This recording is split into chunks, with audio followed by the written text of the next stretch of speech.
El análisis táctico en el ajedrez.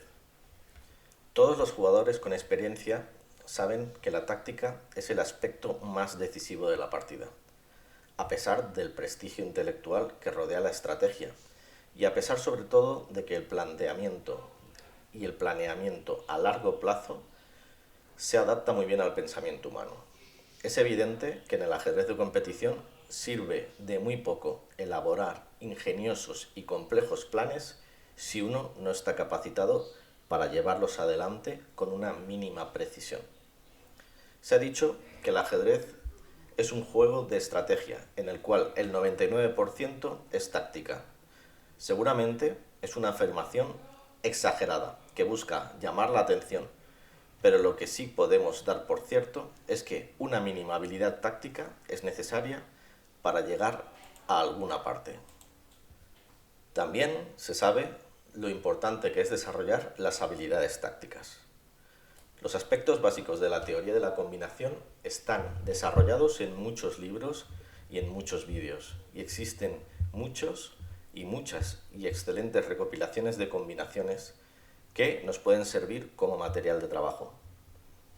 Esta fase de trabajo es muy importante y generalmente logra desarrollar de forma exitosa las habilidades tácticas, aunque no está exenta de dificultades y de trabajo, a las cuales nos debemos de referir. En cualquier caso, llega un momento en el que esa fase de trabajo y de conocimiento se estanca, no logra mayores avances. Los jugadores más o menos combinamos, unos mejor, otros peor, sin embargo, la mayoría seguimos cometiendo errores tácticos en nuestras partidas. Es por ello que hay una segunda fase que consiste en corrección de problemas y en el desarrollo más avanzado de la capacidad de análisis táctico de las posiciones. Esto ha sido tratado con mucha menos frecuencia en vídeos. Yo no he visto por ahí que se trate este asunto y tampoco hay muchos libros que hablen sobre esta segunda fase, a la que llamamos segunda fase. Por tanto, es una segunda fase que está un poco olvidada y a la que queremos dedicar este vídeo y los próximos. Así que abordaremos sobre todo dos problemas. Uno, vamos a responder a las preguntas de cómo encontrar las buenas jugadas y dos, cómo calcularlas bien y correctamente. El libro Pienso como un gran maestro de Kotov causó un auténtico revuelo en el mundo ajedrecístico en su momento. Probablemente el siguiente párrafo que voy a leer a continuación, que forma parte de la primera página del capítulo 1, sea la principal causa de su éxito. Y todos los que lo leímos en su momento se nos quedó grabado a fuego. Vamos allá, vamos a leerlo. En su libro dice Kotov, se supone que está en una conferencia hablando a diversos ajedrecistas que les están escuchando y cuenta que dice, pero ¿saben ustedes analizar variantes?, pregunté a mis oyentes y sin darles tiempo a contestar proseguí. Yo les enseñaré cómo analizar variantes y si me equivoco, entonces deténganme. Vamos a suponer que en un determinado momento de su partida pueden elegir entre dos jugadas, torre 1 dama o caballo 5 caballo rey. Esto es una nomenclatura antigua que los más viejos conoceremos y bueno, los más nuevos igual no la han tratado. Dice, ¿cuál jugarían? Entonces ustedes se acomodarán en su silla y comenzarán sus análisis silenciosamente, diciéndose a sí mismo las posibles jugadas. Puedo jugar torre 1 dama y él probablemente jugará alfil 2 caballo dama o tomar primero mi peón torre dama, que ahora está indefenso. ¿Cuál entonces? Me gusta esta posición. Van una jugada más allá en sus análisis y entonces se les pone la cara larga. La jugada de torre ya no les interesa. Por lo tanto, consideran la jugada de caballo. ¿Qué pasa si hago caballo 5, caballo rey? Él puede echarlo con peón 3 torre, yo juego caballo 4 rey, él lo captura con su alfil, yo vuelvo a capturar y él ataca a mi dama con su torre. Eso no parece muy preciso, así que la jugada de caballo no es buena. Hay que ver otra vez la jugada de torre. Si él juega alfil 2 caballo dama, yo puedo contestar peón 3 alfil rey, pero ¿qué ocurre si él captura mi peón torre dama? ¿Qué puedo jugar entonces? No, la jugada de torre no es buena. Debo de considerar la jugada de caballo otra vez. Por lo tanto, caballo 5 caballo rey, peón 3 torre, caballo 4 rey, alfil por caballo, dama por alfil, torre 5 dama. No, no es buena. Así que no debo de mover el caballo. Hay que intentar la jugada de torre otra vez. Torre 1 dama, dama por peón de torre. Y en ese momento ustedes echan una mirada a su reloj y dicen, Dios mío, llevo 30 minutos pensando si mover la torre o el caballo. Si ocurre así, ustedes están realmente apurados de tiempo. Y entonces de repente se les ocurre la feliz idea. ¿Por qué debo de mover la torre o el caballo? ¿Qué ocurre con alfil 1 caballo dama? Y sin ninguna dificultad y sin ningún análisis ustedes mueven el alfil, exactamente como antes, solo que sin considerarlo. Sí, estoy convencido de que ese párrafo del libro de Kotov logró identificarnos a muchos jugadores medios de la época. Quizás de forma exagerada, pero todos nos vimos más o menos reflejados en ellos. La técnica de Kotov que pasa a analizar en su libro para tratar de mejorar el desarrollo táctico con esfuerzo y voluntad, está basado en lo que él llama un árbol de variantes, que consiste básicamente en lo siguiente.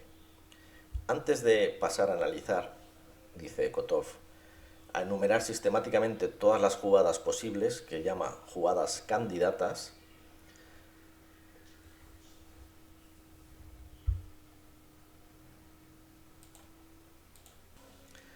la técnica de Kotov consiste esencialmente en lo siguiente.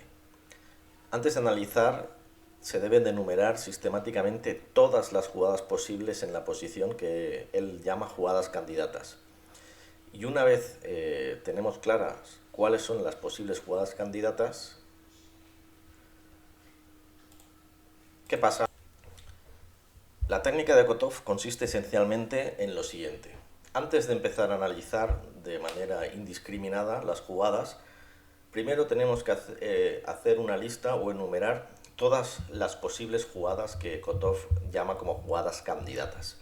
Y una vez tenemos todo ese listado de jugadas candidatas, empezamos a analizar la primera de ellas y seguimos todas sus variantes hasta el final, hasta que queda una evaluación clara de esa jugada. Naturalmente, a lo largo de ese análisis nos encontraremos en puntos donde muchas jugadas son posibles, lo que él llama nudos de decisión. Y en ese caso debemos hacer nuevamente un nuevo listado de posibles jugadas candidatas para dichas posiciones. Y así todas las veces que sea necesario. Solo una vez terminada la primera jugada, comenzaremos con la siguiente, y así hasta terminar con la lista. Entonces nuestro análisis, que se habrá ramificado en todas las direcciones, tendrá el aspecto de un árbol de variantes. Pero eso sí, muy importante, hasta el extremo de que Kotov lo subraya y lo argumenta.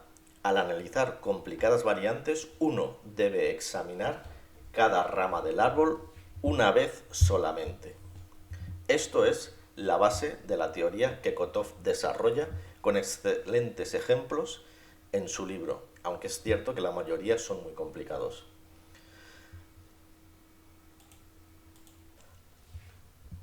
Después de Kotov, muchos autores han hecho algunas aportaciones, la mayoría para flexibilizar esta teoría de Kotov, pero nadie ha propuesto todavía, que yo conozca, una formulación radicalmente diferente.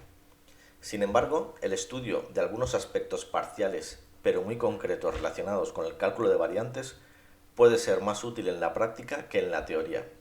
Claro que dichos aspectos parciales siempre necesitarán una comprensión ajustada y una aplicación sabia.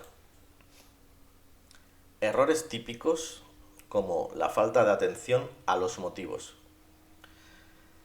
El problema más frecuente que uno se encuentra a la hora de analizar es el siguiente.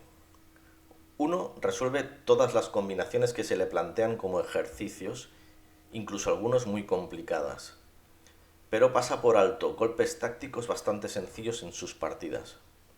Es decir, que a mí me ponen un ejercicio, una posición en la cual yo sé que hay un motivo táctico y soy capaz de resolverlo. Sin embargo, luego esto se me pasa por alto en las partidas. ¿Por qué sucede esto y cómo corregirlo?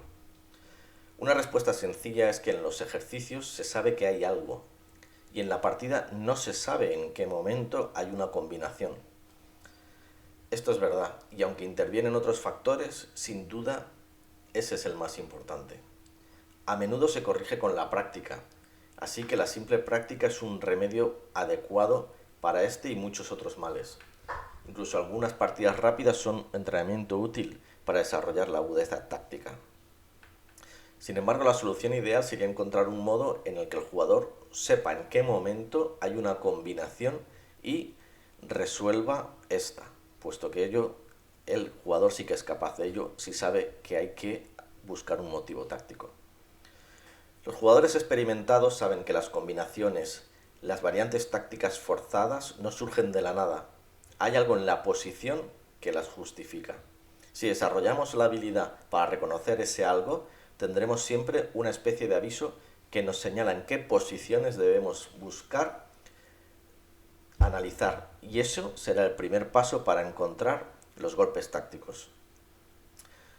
Por fin hemos llegado al punto clave en este primer apartado. No existen combinaciones sin motivos tácticos. Por lo tanto, si logramos reconocer los motivos tácticos, entonces también reconoceremos las posiciones en las que se puede dar combinaciones tácticas. Y esta habilidad puede entrenarse también. Vamos a proponer que el estudio de los motivos tácticos está comparativamente descuidado. Para ello vamos a ver la posición que tenemos aquí en el tablero desde el inicio del vídeo. ¿De acuerdo? Aquí juegan negras, ¿vale? Y esta posición del diagrama sucedió después de la jugada 13 de las blancas en la partida Kasparov-Karpov de Linares de 1994, que es más que probable que muchos conozcáis. En aquel momento estos dos jugadores eran los mejores jugadores del momento y se trataba de un importante torneo. Sin embargo, ambos pasaron por alto un sencillo golpe táctico, aunque los resultados del mismo no eran contundentes.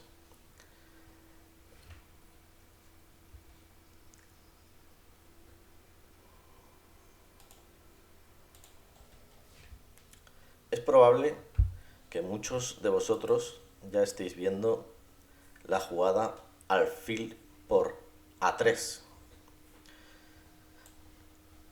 Las blancas no podrían capturar el alfil y aunque salvan los muebles convirtiendo el alfil en pieza rabiosa, jugando alfil, vamos a verlo, no pueden comer, puesto que aquí habría un jaque y comerían el alfil. Y si comen con torre, el alfil queda suelto. Sin embargo, pueden usar el método que se conoce como pieza rabiosa y jugar con alfil por H6. En este caso, las negras tienen una amplia elección para conseguir una posición sana por medio de alfil por alfil B4 o torre H6.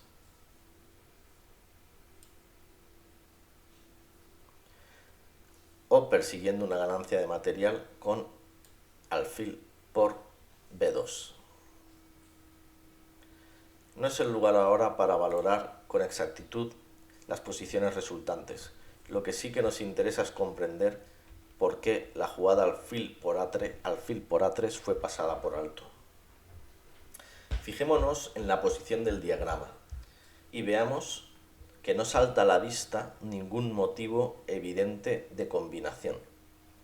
Esa debe ser la causa, aunque una vez visto el cálculo es sencillo, la ausencia de una señal luminosa ocultaba este golpe táctico. Si buscamos en la lista de motivos, que presentaremos más adelante, veremos que hay uno que se ajusta a la posición del diagrama. La torre de A1 y el peón de B2 están sobrecargados. Ambos defienden dos cosas a la vez. La torre defiende A3 y C1, y el peón defiende A3 y el punto C3. Esta situación de doble sobrecarga provoca la combinación, pero efectivamente es un motivo bastante oculto. Si fuera solo una pieza la sobrecargada, el motivo sería bastante luminoso. Sin embargo, en este caso no es tan claro y está bastante apagado. Veamos ahora la siguiente posición que se produjo en la partida Granda Svidler del Torneo de Madrid de 1998. Aquí se jugó la jugada torre G5 y acabaron perdiendo la partida. Sin embargo, en esta posición existe una combinación que decide la lucha a favor del blanco. No voy a resolver la posición, la resolveré en un siguiente vídeo para que podáis pensar cuál sería la jugada correcta, basándonos en el reconocimiento de motivos para que podáis encontrar la secuencia táctica correcta. ¿Qué dos motivos tácticos nos dan la señal de que hay una combinación que puede ser ganadora? De hecho, hay dos motivos tácticos bastante claros. Uno es la presencia en la misma línea geométrica del alfil blanco y la dama negra. Y dos, la escasez de casillas de la propia dama negra. Esto nos debe hacer pensar en la posible secuencia ganadora que analizaremos en un próximo vídeo. Si alguno de vosotros queréis comentar las posibles soluciones en los comentarios, trataremos de resolverlo por allí. Por último, voy a dar el listado de los motivos tácticos más frecuentes que siempre debemos de estar alerta para ver si se suceden en una partida y en ese momento empezar a calcular los posibles golpes tácticos que se puedan dar. Todos conocemos las listas de los mecanismos tácticos más populares, como son el ataque doble, la clavada, los rayos X, descubiertas. Estos son los más básicos y los primeros que define cualquier libro de táctica. También podemos encontrar muchos libros que clasifican e ilustran una serie de ideas combinativas, como la atracción, desviación, que son los más frecuentes, bloqueo, cierre de líneas, apertura de líneas, destrucción de la defensa, que también son muy populares. Sin embargo, no he encontrado ninguna lista clasificada de motivos y unos ejemplos específicos ilustrándolos. Es cierto que al describir una combinación casi siempre se hace referencia a los motivos que había en la posición inicial. Es cierto que dichos motivos son citados en la mayoría de las obras de táctica, pero al hacerlo como de pasada, al prestarle escasa atención en el espacio teórico, es también muy posible que se les preste menos atención de la debida. A continuación voy a dar el listado de motivos tácticos más frecuentes, ¿vale? Que algunos de ellos pueden ser también objetivos o fases intermedias de una combinación, y todos ellos están relacionados directamente con los mecanismos tácticos y con las ideas combinativas. Pero en esta lista los motivos son las circunstancias especiales de la posición que nos hacen sospechar de la existencia de una maniobra forzada. Como es lógico, puesto que se señala la posibilidad de una resolución forzada en la partida, los motivos son defectos de la posición del rival o virtudes importantes en la nuestra. Vamos a tratar de ordenarlos de manera decreciente de importancia, aunque dicha clasificación también lógicamente podría ser discutible. El primer motivo táctico al que debemos estar alerta es rey mal defendido. Un segundo motivo táctico serían piezas indefensas. Tercero, clavadas. Cuarto, piezas sobrecargadas. 5, piezas con dificultades de movimientos. 6, peones con opciones de coronar. Y 7, coincidencia de piezas importantes en líneas geométricas. Punto y final. Con estos 7 motivos tácticos que debemos de tener siempre presentes, podremos encontrar posiciones en las que hay que estudiar y pensar